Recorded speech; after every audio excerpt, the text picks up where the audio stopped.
వాడు మారడండి, వాడు భయంకరమైన తాగుబోతు అయితే వాడు మారేదైతే ఎప్పుడో మారుతుండే, ఇప్పుడు దాకా నా అబ్బాయి మారడో పోలేదు అంటుంట. నిజంగా దేవుడు అలా అన్నాడా నీతో? మనుషులు అంటారు మారడని, కానీ దేవుడు అలా మారడన్న వాళ్ళని ఎంత మందిని మార్చి ఈరోజు సాక్షుల్ని చేసి, సేవకుల్ని చేసి, దేవుని కొరకు పాత్రలు చేసి వాడుకుంటున్నాడు. ఎన్ని జీవితాలు మారిపోయినాయండి ఈరోజు. అందుకే నేను చెప్తున్నా, నీ పిల్లల గురించి నలుగురు 4 మాటలు మాట్లాడుతున్నారా, వాళ్ళు అలా వాళ్ళు ఇలా అని. Don't worry. దేవుడు అన్నాడు ఆ మాట. నీ ప్రార్థన ఎటుపోయింది, నీ కన్నీళ్ళు ఎటుపోయింది, నీ అంగలార్పులు ఎటుపోయింది, నువ్వు గోజాడావు కదా, అన్నీ ఎటుపోయినాయి.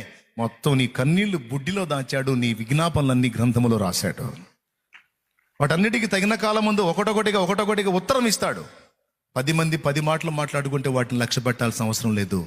ప్రభు నీతో ఏమంటున్నాడో ఆ వాగ్దానాలని, ఆ మాటల్ని పట్టుకో, బతికిపోతావు, బలంగా ఉంటావు, దేవుని వరకు సాక్షివై వర్ధిల్లుతావు.